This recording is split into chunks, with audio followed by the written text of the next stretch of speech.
Have you ever felt like your entire life was a perfectly painted picture on the outside, but inside you were secretly wrestling with something you never thought you'd reveal to anyone? I know the feeling all too well. My name is Sarah Johnson. I'm 38 years old, and I live in Houston, Texas. I'm a nurse, a wife, and a mom of 2 amazing kids. If you'd watched me from a distance, you might have assumed my life was perfectly under control. Stable job, loving husband, and a faith in God that I believed could carry me through anything. But there was something buried within me, something I'd carried alone for so long that it felt like a second skin. I never imagined I'd share it publicly, yet here I am, telling you the story because it changed my entire perspective on life, sin, and redemption. It started one ordinary night. I had just gotten home after an exhausting shift at the hospital. All I wanted was the comfort of my bed. I crawled under the covers, shut my eyes, and that's when it happened. Something I never saw coming. In an instant, I felt like I was being pulled away from everything I knew, and no matter how hard I fought, I couldn't stop it. I was dying. In that moment, nothing made sense. My heart pounded with questions. What was happening? Why couldn't I breathe or move?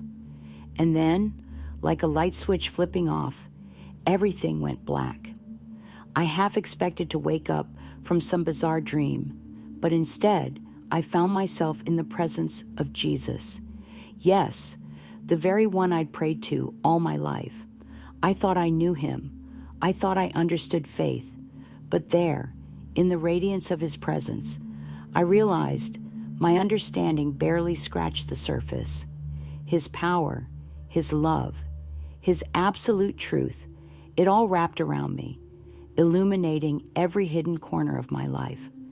I braced myself for comfort or soothing words, but that's not what I got.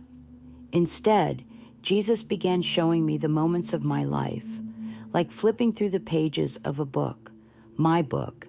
Then he stopped on a sin I dismissed for years as private and harmless.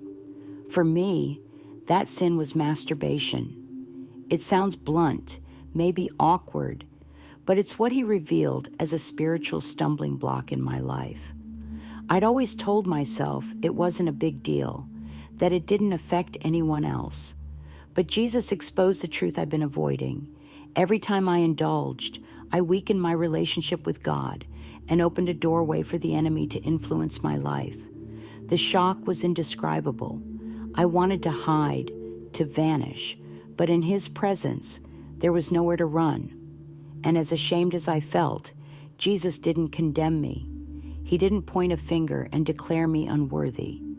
Instead, he spoke the words that changed everything. You don't have to live like this anymore. You can be free. What happened next was so transformative that I can't keep it to myself. If you've ever felt trapped by something you thought you couldn't escape, if you've ever convinced yourself that a certain sin is no big deal, please stick around. There is a way out, and it's more accessible than you might believe. I want to take you back to that night, step by step, so you can feel the weight of what happened. It started like any other long day for me, a 12-hour shift at the hospital that left me drained both mentally and physically. Usually, I can zone out for a few minutes, murmur a quick prayer, and drift off to a dreamless sleep. This time, though, I felt a heaviness that went beyond normal fatigue, like an invisible pressure that kept me pinned to the bed. I remember thinking, okay, Sarah, you just need some rest. But then everything went eerily silent. My body felt paralyzed. The air around me grew thick, and in the next instant, it was as if I'd slipped out of my own skin. I couldn't explain it, but I suddenly sensed I wasn't in my bedroom anymore. And that's when I saw him, Jesus. Words failed to capture that moment. His presence combined an intensity of absolute power with a compassion so gentle it made me feel both awestruck and comforted at once. In his eyes, I recognized not a mere figure from Sunday school lessons, but the real, living embodiment of love and truth. As I stood there, time and space no longer feeling real, I sensed that Jesus saw everything about me, not just the me I presented to friends, coworkers, or even my family. He saw my hidden motives, my regrets, my sins. I wanted to recoil, but I couldn't. I was completely exposed before him, and there was nothing to do but face it. Then, like a film projector flickering in a dark theater, Jesus began showing me my life in vivid flashes. I saw milestones, good decisions, charitable deeds, moments of genuine faith, but I also saw the times I lied, the times I acted out of anger or selfishness, and most disturbingly, the habits I nurtured in secret.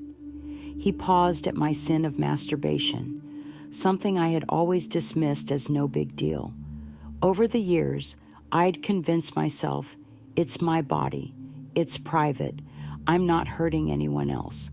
But here, face to face with the King of Kings, I realized I'd been hurting my relationship with God. Jesus let me see how each act gave the enemy more access to my mind and spirit. What I'd viewed as an innocent release or a coping mechanism was, in reality, a door left wide open for darkness to slip in. In that moment, I felt a visceral shame, a deep sorrow for how blind I'd been. I wanted to look away from the truth, but Jesus' gaze, pure, unwavering love, held me in place. He showed me how what we call private sins are never really private. They shape our attitudes, our capacity to connect with God, and even our ability to show genuine love to others. I braced myself, expecting Jesus to condemn me, maybe even turn away in disgust. But to my surprise, he didn't. Instead, I felt a gentle yet firm nudge in my spirit. This is destroying parts of you, Sarah, but you don't have to stay here. You can be free. Those words resonated so deeply, they left me breathless. I'd read scriptures about redemption, but hearing this personal invitation from Jesus himself was transformative. All the guilt, the fear, the burdens, suddenly I saw a path out, but it was a path that required honesty, vulnerability, and the willingness to let go of the secrecy I'd clung to. The next thing I knew, I was gasping for air in my bed, my heart hammering against my chest. My eyes flew open, and in the dim glow of the bedroom, I realized I was back in my body, in my room, in my life. My cheeks were damp with tears. The clock on the nightstand told me only a few minutes had passed, but it felt like I'd lived a lifetime in that encounter. My mind raced, trying to absorb what had just happened. Had it been a vision, a dream, a near-death experience? The label didn't matter. I knew it was real. I felt different, like my soul had been seared with a burning truth I couldn't ignore anymore. I lay awake for hours, replaying every moment. When morning came, I had a choice to make. Would I brush it off as a weird dream and go back to my normal routine? Or would I let that encounter transform me? The pull of old habits is strong, but there was no way I could pretend I hadn't been warned. I recognized the next steps wouldn't be easy, but I had to try.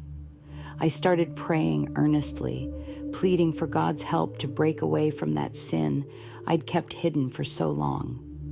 I also felt led to find an accountability partner, a close friend I trusted, so I wouldn't be waging this battle in complete solitude. Believe me, that was terrifying.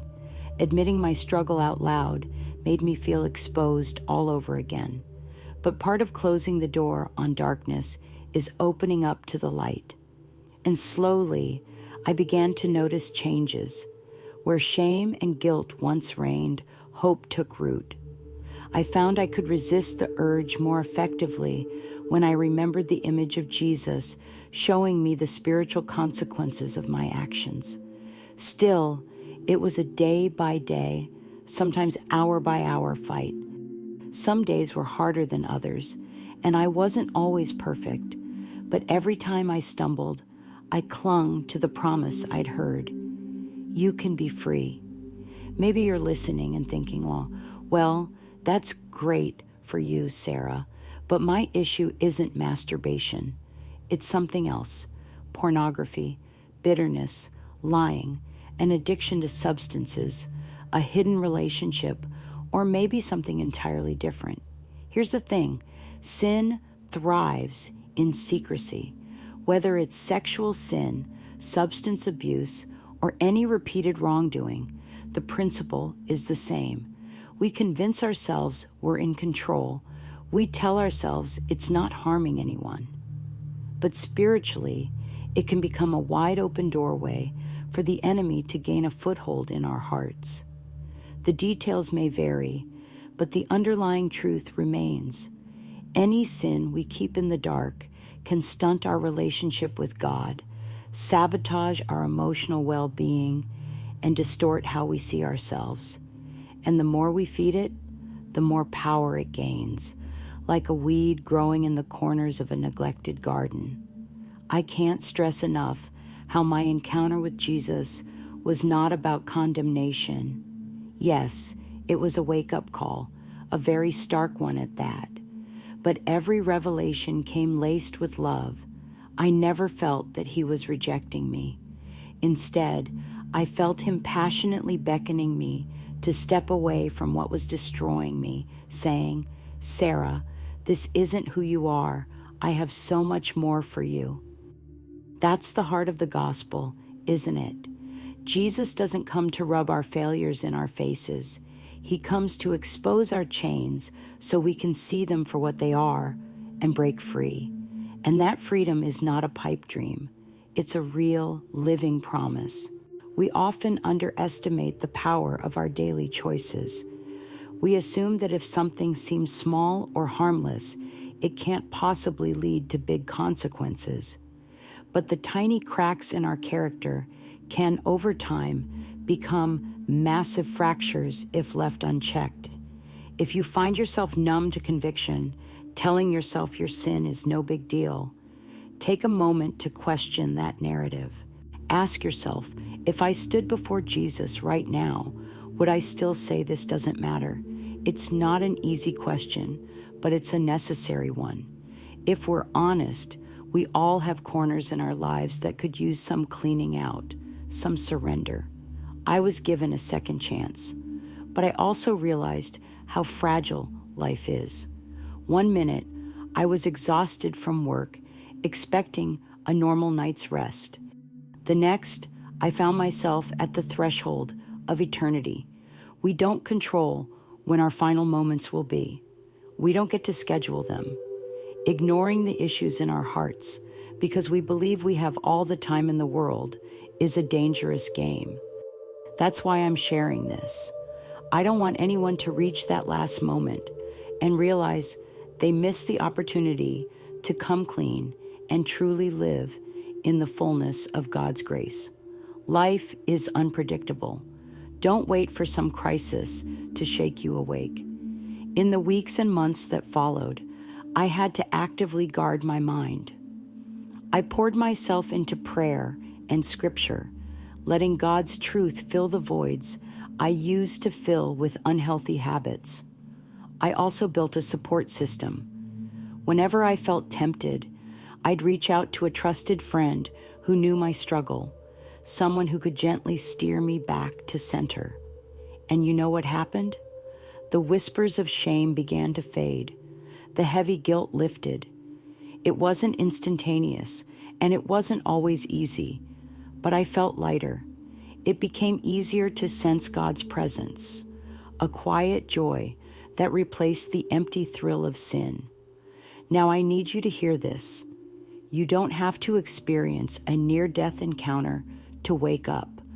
You don't have to stand before Jesus in some supernatural vision to realize you're carrying something that's slowly draining your spirit.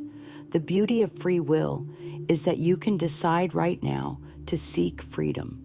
You can have a heart-to-heart conversation with God this very moment.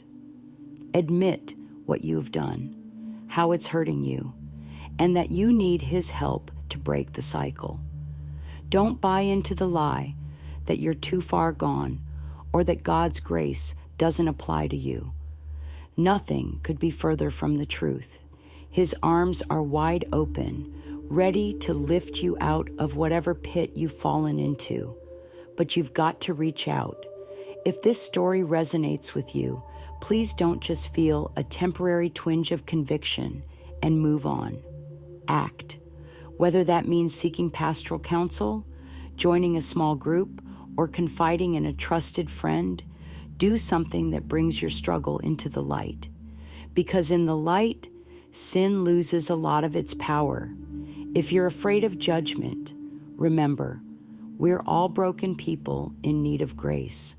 And true Christian community should be a place where we help each other stand, not where we tear each other down. Even after all of this, I'm still imperfect. I still face temptations, and I still need daily surrender to God. But that's okay, because perfection isn't the goal. Redemption is. The closer I walk with Jesus, the more aware I become of my dependence on Him, and the freer I feel, knowing that dependence isn't weakness. It's actually my source of strength. I'm telling you this because it's available to you too. Whether your hidden struggle is sexual in nature, rooted in anger, envy, deceit, or anything else, it doesn't have to dominate your life. You can step into the light, confess it, and start anew. To anyone watching who feels a tug at their heart, this might be your moment. Don't ignore it. Don't brush it off. Reflect on where you stand and where you truly want to be. If you sense you're not living in the freedom God intended, take a step, even a small one, toward the light. I can't promise it will be easy. In fact, it might be one of the hardest things you ever do, but I can promise this: it's worth it. Once I surrendered and brought my struggle into the open, I felt a peace I never believed was possible. Today, I walk with a confidence rooted not in my own strength, but in knowing that God loves me enough to guide me back when I wander off track.